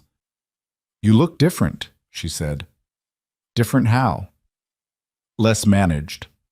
She tilted her head. "You used to have this. There was always a layer. Even when you were relaxed, you were still running a calculation. I don't see it as much." "The therapy helps," he said. She nodded. "I started seeing someone too." "Yeah?" 2 months ago." She broke a piece of bread. "Partly the situation with you, partly things that were already there that I'd been putting off dealing with." She shrugged in the way she did when she was being matter-of-fact about something that was actually hard. "It's useful." "It is," he agreed. They ate. They talked about her work. She was a senior editor at a design magazine. Work she was genuinely good at and genuinely cared about. And he'd spent the first months of their relationship only half listening to her talk about it, because he'd been too preoccupied with his own industry to follow hers with real attention. He followed it now. He asked specific questions. She noticed that he noticed, which she communicated by relaxing incrementally by the way the conversation opened slightly. Near the end of dinner, she said, "How are things with Aurora?" "Better each week," he said. She started laughing, not at me specifically, but sometimes at me. Vanessa smiled. It was the real one, not the public version. "That's something." "It's everything," he said, and meant it more plainly than he could have articulated a year ago. They split the check. They walked outside into the May evening, which was warm and easy in the way of a city that had survived another winter and was briefly, before summer made it brutal again, actually pleasant to be in. They stood on the sidewalk for a moment.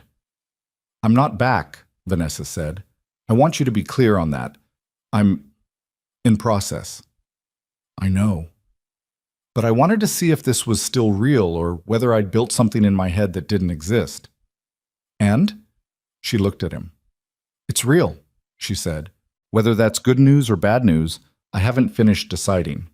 He walked her to her car. They didn't kiss.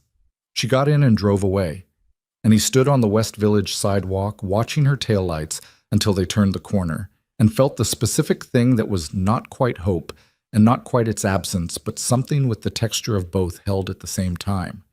He took the subway home. The car was half full and loud, and he sat in it among strangers who didn't know or care about any of it. The investigation, the company, the daughter, the woman, and it was fine. It was fine that they didn't know. It wasn't their story to carry. He got off at his stop and walked the 3 blocks to his building and went upstairs. He took off his jacket and sat in the chair by the window and looked at the river for a long time. The lights on the Jersey side were doing what they always did, sitting at the margin of everything, present but indistinct. He picked up his phone and opened the photos. He'd started taking pictures during the visits, with Evelyn's permission, just on his phone, no ceremony to it. He scrolled to the one from last Saturday. Aurora on her stomach on a playmat, head lifted with the effortful determination of someone encountering the concept of their own neck muscles, looking directly at the camera with an expression of profound concentration. He looked at her face for a while. He thought about his father's face, and the company, and the conference room on Park Avenue, and the federal building in Lower Manhattan, and all the particular wreckage that had been required before any of this simpler and more important thing became possible. Then he set down the phone and went to bed at a reasonable hour. It wasn't enough. It wasn't anything close to a finished version of himself. But it was real, and it was forward, and for tonight that was sufficient. The SEC issued its formal findings in late June, on a Wednesday that arrived like any other Wednesday. Damien's alarm at 5:45, coffee he made himself because the housekeeper didn't come until Thursday, The early morning quiet of the apartment before the city fully committed to being loud. Diane Forsyth called at 8:15. "The findings are in," she said. I'm coming to you." She arrived at 9 with 2 members of her team and a document that ran to 61 pages. She sat across from Damien and Margaret in the conference room and walked them through it with the careful, unrushed manner of someone who understood that the way you delivered information of this weight mattered almost as much as the information itself. Cross Capital Group had been found in violation of federal securities disclosure requirements across 5 of the 7 transactions under review. 2 of the violations were categorized as material, significant enough to warrant financial penalties and mandatory structural remediation. The remaining 3 were characterized as systemic, meaning they reflected institutional practice rather than individual bad acts, which in some ways was worse because it was harder to isolate and easier to repeat. The 2 material violations carried personal liability for Damien as the approving officer. Civil penalties. No criminal referral? Diane had been direct about this being the best achievable outcome given full cooperation, and she'd been right. But the civil penalties were not small. The number, when Margaret read it, sat in the room with a specific gravity. The remediation requirements, Diane continued, include a court-appointed compliance monitor for a period of 3 years, mandatory restructuring of the GP governance framework, and a formal bar on Damien serving as CEO of the restructured entity during the monitoring period. The room went quiet. "During the monitoring period," Damien said, "meaning after 3 years. After 3 years, assuming full compliance with all remediation requirements, the bar lifts and the question of leadership reverts to the board." Margaret had her pen poised but wasn't writing anything. She was watching Damien with the careful attention she'd had on him for months, reading whether this was going to be the moment where the version of himself he'd been building cracked under the weight of actual consequence. He looked at the document. He looked at the penalty figure. He looked at the phrase bar on serving as CEO and let it sit in him without trying to immediately route it into strategy. "Okay," he said. Diane raised an eyebrow. "We cooperated in good faith and the findings are accurate," he said. "I'm not appealing the material violations. We comply, we implement the remediation, we accept the monitoring." He paused. "What do we need to do first?" Diane looked at Margaret. Margaret looked at Damien. Something passed between them. Not celebration, because there was nothing to celebrate, but a kind of recognition that this was the answer, and that it was the right one, and that right answers still cost what they cost. "First," Diane said, "we notify the board." The board meeting was the most honest 2 hours Damien had spent in that conference room in 15 years. He walked them through the findings without softening the language. He told them what the civil penalties meant for the company's capital position. He told them about the monitoring period and the CEO bar. He told them that he was not resigning, that resignation was not cooperation, it was deflection, but that he was stepping aside from the operational CEO role for the duration of the monitoring period and appointing an interim CEO from within the existing leadership team, a woman named Catherine Lowe, who had been the company's chief operating officer for 4 years and who was, in Damien's honest assessment, better at the operational mechanics of running a fund than he was. Gerald Marsh looked at him across the table with an expression that had traveled over the past 8 months from boardroom complacency through genuine alarm and arrived somewhere in the vicinity of reluctant respect. "You're recommending Lowe," he said. "She's the right person for this period. She didn't approve the transactions. She's been building the remediation framework for the past 3 months. The investigators know her work. She's the continuity the company needs." "And you?" Richard Tate said. "What are you doing for 3 years?" "Staying on as a non-executive chair, advising where useful, stepping back where required, working with the compliance monitor, making sure Catherine has what she needs." He looked around the table. "And being a father, which is something I should have been doing for a while." The silence that followed was different from the silences that had populated that room in previous months. Less adversarial, more like the quiet that followed a thing being settled. Gerald looked down at the table. Then he looked up. "I'll second the Lowe appointment," he said. The vote was 6-1. The one was Richard Tate, who Damien suspected was already calling his attorney about selling his board position, which was fine. Some people were only useful in specific weather. He told Catherine Lowe that afternoon. She was 46, precise and composed, with the particular confidence of someone who had been waiting for a room to open up without making it obvious she was waiting. He'd promoted her to COO 4 years ago because she was the best operational mind in the building, and he'd kept her at COO and not pushed her into the CEO pipeline because some part of him had understood she was better suited for it than he was and had found that uncomfortable. He told her that too. "I know," she said. He looked at her. "I've known for about 2 years," she said, without any particular edge to it, just a statement of professional awareness. "I wasn't going to say it." "Why not?" "Because it wasn't mine to say. It was yours to figure out." She paused. Apparently it took an SEC investigation. He almost laughed. It was the realest thing anyone in that building had said to him in months. "Apparently," he said. "I'll need full access to everything," she said. "No protected files, no legacy arrangements that got papered over. Everything. You'll have it. And I need you to actually step back. Not advisory step back where you're calling me twice a day. Actually back." "I can do that." She looked at him with the calibrating expression she used when she was assessing whether something was true. 3 months ago, I would have said you couldn't," she said. "I'm revising that. I'm working on it." I know." She stood, extended her hand. "I'll take care of it." He shook her hand. "I know you will." He called Adrian Vale that evening. Not for any strategic reason. Not because there was a transaction to discuss or a position to negotiate. He called because something felt unfinished between them that wasn't covered by the legal resolution, and because he had been spending 8 months trying to stop having conversations inside his own head that needed to happen with actual people. Adrian picked up after 2 rings. "The findings came out today," Damien said. "I heard. I wanted you to know that the cooperation was genuine, not a tactic. I know the outcome wasn't—" He paused, trying to find accurate language. "I know it doesn't undo anything, what your father went through, what the Cross family did." A silence on the line. "No," Adrian said, "it doesn't. I'm not asking it to, I needed to say it out loud to you, that I understand what this was actually about, and that you were right that the accounting needed to exist." Another silence, longer this time. "My father," Adrian said finally, "would have found all of this baffling." There was something in his voice that Damien couldn't entirely categorize, not quite warmth, but its distant cousin. He was not a complicated man. He built a company the straightforward way, and he lost it to people who understood how to use complexity as a weapon. He never stopped believing that wasn't how things should work. He was right. "Yes," Adrian said simply.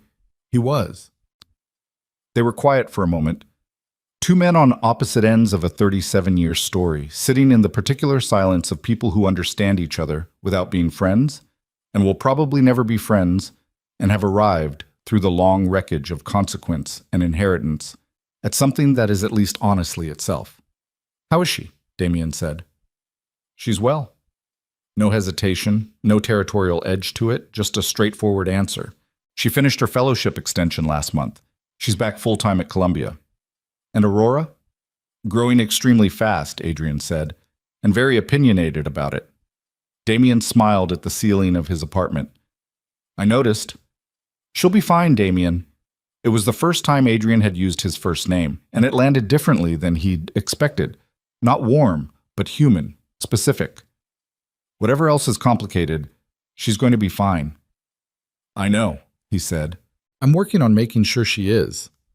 He ended the call and sat in the quiet for a while. The summer evening was coming through the windows, the city generating its particular warm weather soundtrack, air conditioners, voices from the street below, a dog barking somewhere with great conviction. He'd lived in this city for 20 years, and it had been, for most of that time, primarily a backdrop, the place where the work happened. He was learning, slowly and with some difficulty, to let it be more than that.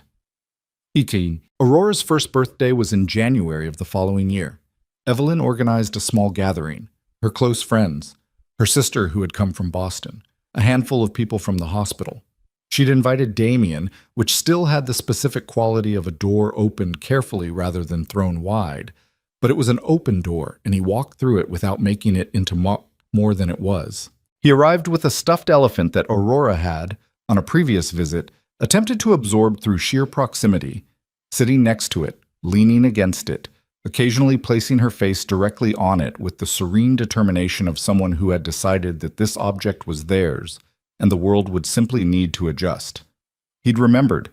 It had taken him 3 stores to find the same one. The party was 14 people in a living room that could comfortably hold 12, with a cake that listed slightly to the left because Evelyn had baked it herself at 11 o'clock the night before, which she acknowledged when she brought it out with the dry matter-of-factness of someone who had made peace with their own limitations in the baking department. "It's structural," her friend someone said. "It's delicious," Evelyn said firmly. "The structure is optional." There was laughter.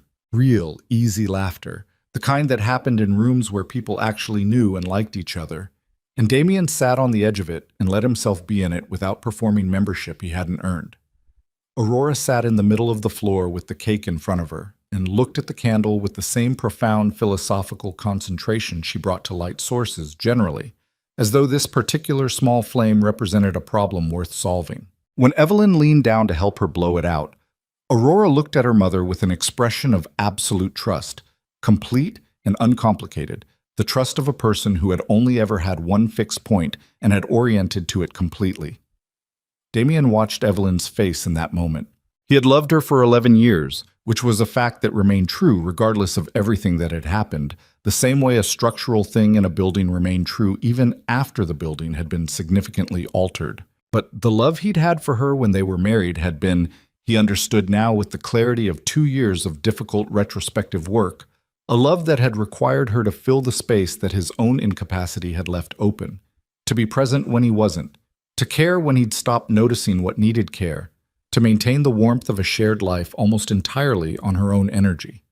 That wasn't love that honored a person. It was love that used one. What he felt watching her with Aurora was different, quieter, something more like recognition of who she actually was, not who he'd needed her to be.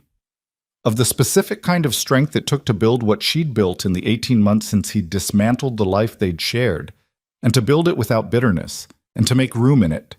Small, careful, supervised room, for him to try to be something useful.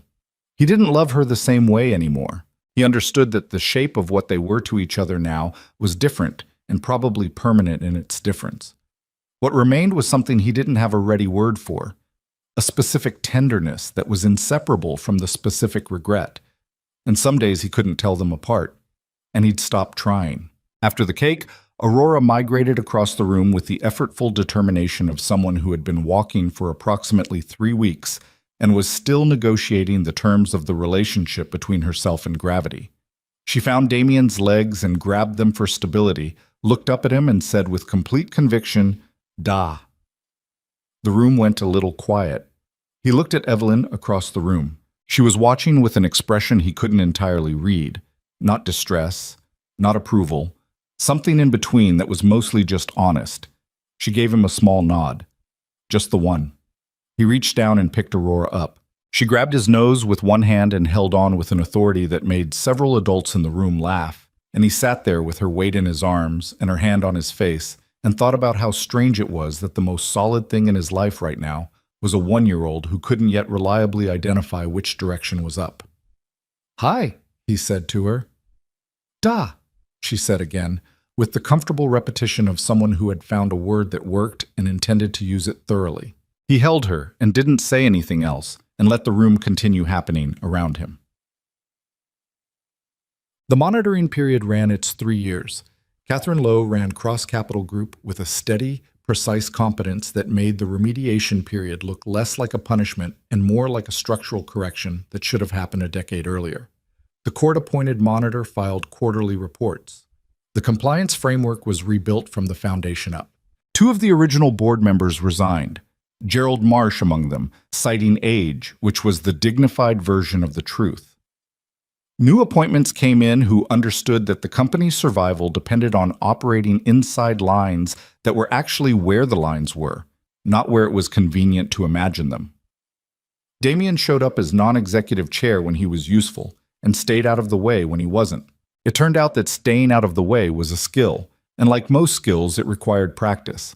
He practiced it imperfectly and with gradually improving results. He continued therapy. Not every week by the third year, every other week. Then, as needed. Then a standing quarterly check-in that Dr. Okafor described as maintenance and Damien described as proof that he still had functional self-awareness. He kept showing up. The visits with Aurora continued without interruption through the 3 years and beyond. The supervised visit arrangement dissolved naturally in the spring of Aurora's second year. Not through negotiation, but through the accumulated weight of showing up, which turned out to be the only thing that actually worked. He was there every week. He learned her specific language, her opinions, her preferences, the particular grievance she had against wearing socks that manifested every single morning regardless of the season. He learned which books she needed, read 3 times in a row, before she'd accept that they were finished. He learned that she cried more when she was tired than when she was actually upset, and that confusing the two was a reliable path to making everything worse. He made mistakes. He canceled one visit in the second year due to a work obligation that was not, in retrospect, as non-negotiable as he'd classified it. And the look on Evelyn's face when he called to explain was the clearest mirror he'd had in months. He didn't cancel again. He restructured what he had to restructure to make sure of it. He was not a perfect father. He was new to it in all the ways that couldn't be fully compensated for by effort alone. And Aurora was growing up partly in the presence of someone who was figuring out how to do this in real time, which was not ideal, but was also, he'd come to understand, approximately the situation that most parents were actually in, regardless of what they presented to the outside world. He told Dr. Okafor once that he felt like he was always approximately 3 months behind where he should be with her. Behind what? Dr. Okafor said. Behind competence, behind knowing what she needs. Who set that standard? Damien thought about it. Myself. Based on what? He didn't have a good answer for that, which was, Dr. Okafor suggested with characteristic economy, probably the answer. Vanessa came back fully in the second year, not with declarations or ceremony, just with the gradual accumulation of presents, dinners that became regular, evenings that began staying later, the slow, natural process of 2 people who had decided, after a sufficiently honest examination of the available evidence, that this was worth the effort. She met Aurora in the spring of the second year. Evelyn had agreed to it without enthusiasm, but without opposition, which was the most accurate reflection of their co-parenting dynamic. Not warm, not hostile, just functional and honest. 2 people who had found a way to organize their parallel lives around a shared person without requiring each other to perform feelings they didn't have. Vanessa was good with Aurora in the specific way of someone who was not trying to be a mother and was not pretending that complexity didn't exist. She was warm and direct and played the games Aurora required without condescension. And when Aurora, on their 3rd meeting, climbed into her lap without being invited and showed her a book with the imperious expectation of someone who has decided you are going to read this right now, Vanessa looked at Damien over Aurora's head with an expression of mild alarm and genuine affection. I think I've been assigned, she said. That's how it works, he said. She read the book. Aurora demanded it again. She read it again. Later in the car, Vanessa said, She's extraordinary. She is, Damien said. She looks like you when she's concentrating. He hadn't known that. He'd been too close to see it. He filed it somewhere important and didn't say anything because some things were better held than spoken.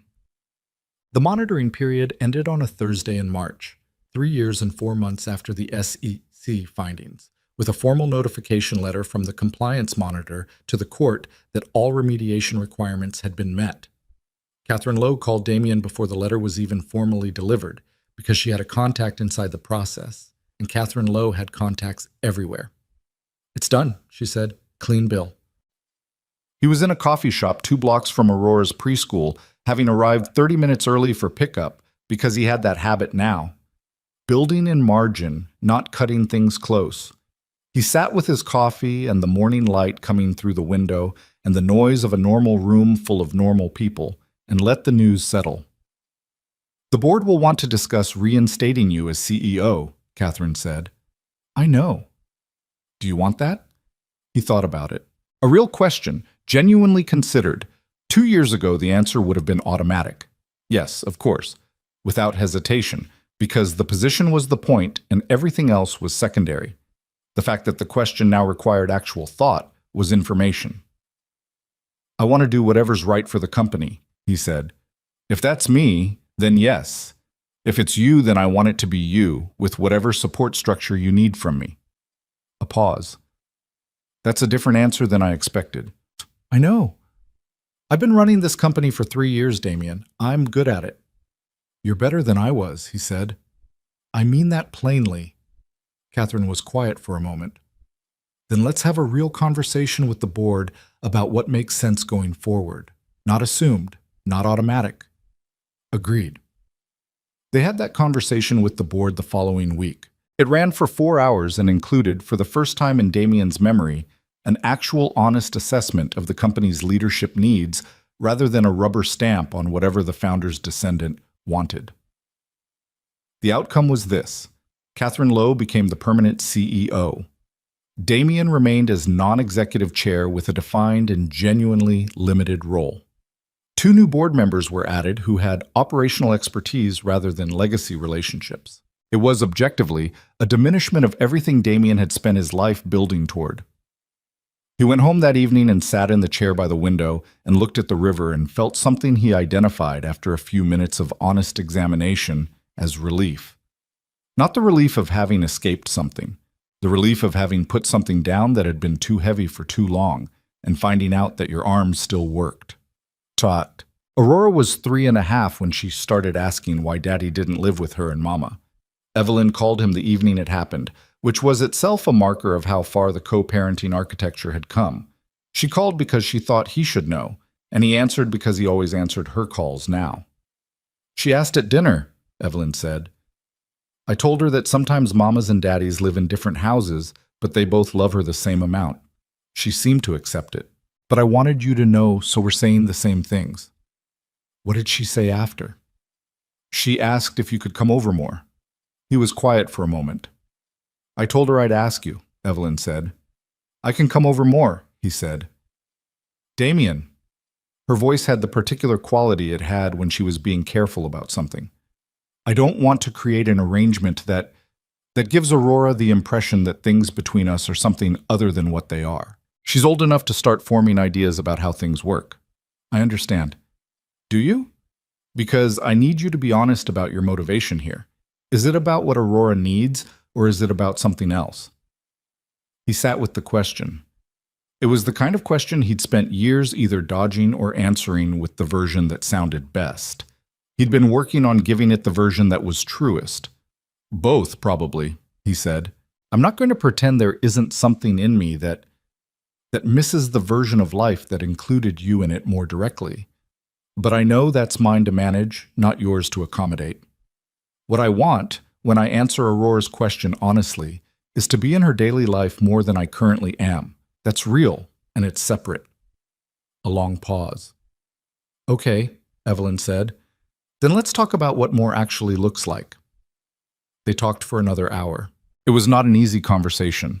It required a level of specificity and honesty about their respective needs and limits that was exhausting and somewhat painful, the way useful things often were. They arrived at a revised arrangement, an additional weekday evening per week, dinner included, with the clear understanding that this was a parenting arrangement and not a reconstruction of anything else. He agreed. He meant it. Evelyn, he said toward the end of the call, I know I say this a lot, and I know it probably doesn't land differently just because I keep saying it, but I need you to know what I did, leaving the way I did, the way I treated you in those last years. I understand it now in a way I didn't before, not just as a mistake, as something that cost you something real. She was quiet for a while. I know you understand it, she said finally. I can see that you do, and I want you to know that what you've done in the past 3 years has mattered, with Aurora, with the company, with actually doing the work instead of just describing it. A pause. That's worth saying. It was not forgiveness. She hadn't offered that and he hadn't asked for it, but it was something true being said directly, which was the currency they'd both learned to deal in, and he received it for what it was. Thank you, he said. Wednesday works for the weekday evening, she said. 6 o'clock. 6 o'clock, he confirmed. There is a particular thing that happens to a person when they lose everything they built their identity around and have to find out what's left. Most people are terrified of it for good reason. The finding out is not comfortable, and the answer is not always encouraging. What was left of Damian Cross after the investigation and the CEO position and the carefully managed version of himself he'd spent 40 years constructing was imperfect and incomplete, and occasionally still looked like his father in the bathroom mirror in ways he hadn't fully made peace with. He was still capable of impatience, still had the reflex to manage information when vulnerability felt too exposed, still sometimes caught himself calculating angles in situations that deserved straightforwardness. The difference was that now he caught it, and he stopped. Not every time, but more than before. And the more than before was the only available version of progress for someone built the way he was built, and he'd learned to take it without demanding that it look cleaner than it was. He picked Aurora up from preschool on a Thursday afternoon in April, the month she turned 4. She came out of the building at full speed in the way she always did, not walking, never walking when velocity was available, and hit his legs and grabbed on and looked up at him with her mother's steady, dark eyes and his own forehead concentration and said, "We're making paintings today." "Are we?" he said. "Yes, I decided." "What are we painting?" She considered this with great seriousness for approximately 2 seconds. "Elephants," she said. "Reasonable choice." She grabbed his hand and pulled him toward the car with the authority of someone who had never once questioned whether she was worth being walked toward. He let her pull him. He went where she was going. Later, in the apartment, hers and Evelyn's, where the Wednesday dinners had become a comfortable if still slightly formal fixture, they sat on the kitchen floor with the paint that Evelyn kept in a specific cabinet, and the large sheets of paper that Aurora took very seriously as a medium, and Damian painted an elephant that was objectively bad, and Aurora painted an elephant that was abstract in ways that suggested genuine artistic conviction. And they sat together in the quiet mess of a weekday afternoon with paint on their hands, and the city outside doing what cities did. Evelyn came home at 6:30, saw them on the floor, saw the paint situation and said nothing, just set down her bag and stepped over a corner of Aurora's painting, and went to start dinner, and the ordinary domestic efficiency of it. The fact that he was on the floor and she was in the kitchen and there was a child between them painting elephants with profound seriousness, and none of it required negotiation or management. That ordinariness felt like the thing, the actual thing. The version of a life that he had spent a decade failing to notice was what mattered. He cleaned up the paint while Evelyn cooked. Aurora narrated the whole process of cleaning up the paint with detailed running commentary on each individual decision, which took approximately 4 times as long as it should have, and which he would not have shortened for anything. He ate dinner with them. He helped with the bath, which went the way Aurora's baths went, thorough, loud, and involving considerably more water on the bathroom floor than anyone planned. He read the books, 3 times each. At 8:30, he put on his coat in the hallway while Evelyn stood in the kitchen doorway with a dish towel and that specific expression, not closed off, not open, just present, just honest. "Good night," he said. "Good night, Damian." He went out into the April evening. The city was doing what it did in April, almost warm, not quite. The trees in the park just beginning to do something about the situation of being trees, the whole thing suspended in the particular promise of a season that hadn't arrived yet, but was clearly intending to. He walked 2 blocks before taking out his phone. He called Vanessa, who picked up on the second ring with the background noise of her apartment, and whatever she was watching, that she'd mute when she answered because she always did. "Hey," she said. "How was it?" "We painted elephants," he said. "Oh yeah? Good ones?" Aurora's was very committed. Mine looked like a gray cloud with legs. She laughed. "The real one." He walked and listened to it for a moment. "I'm on my way," he said. "I know," she said. "I'll leave the door unlocked." He put his phone in his pocket and kept walking. The city was full of its ordinary evening business. People coming home from things, people going toward things, the whole particular texture of a Thursday night in April in New York. He was part of it, not above it, not running the calculation of how to position himself within it, just in it, walking, cold enough to need the coat, heading somewhere that had a light on for him. He thought about his father, less often than he used to, and with less of the specific mixture of admiration and damage that had colored those thoughts for most of his adult life. He thought about Martin Vale, who had built something honestly and lost it to people who didn't deserve to take it, and about a son who had spent 30 years building toward accountability and found it. He thought about Evelyn in the kitchen doorway with a dish towel and the specific kind of strength that didn't announce itself. He thought about Aurora's hand in his when she pulled him toward the car, the complete uncomplicated assumption of it, the total absence of doubt in that small grip. There was a version of this story where the lesson was simple, that a man lost everything and learned to be better, and the better was the reward. But that wasn't quite it, and clean versions of things had always been the ones to be suspicious of. The real version was this. He had been the author of most of his own damage. Not all of it. He'd inherited some, the way everyone inherited the specific damage of the people who built them. But most of it was his, made from decisions that were fully available for examination if he'd been willing to examine them, which he hadn't been for a long time because the company he was keeping with himself had not required it. The accounting had been required eventually, by Adrian Vale, by the SEC, by Evelyn's quiet and complete departure, by a daughter whose existence had arrived as a fact before he had any say in it, and who had since become the clearest evidence available that he was capable of being something better than what he'd been. He hadn't become the best version of himself. He'd become a more honest version, flawed in the old ways and some new ones, still occasionally choosing the wrong thing, still catching himself in the management reflex, still looking like his father in certain lights, and fighting the implications of that resemblance. But he showed up, every week, without fail.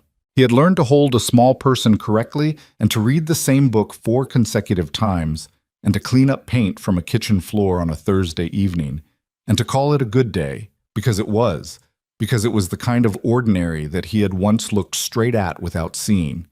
He'd spent his whole life building towards something large enough to justify what he'd traded for it. It turned out what he'd traded for it was the whole thing, and what he'd been given back, imperfectly, provisionally, through the long work of showing up and staying honest, was something that fit in both hands. Small, specific, completely, entirely real. He kept walking,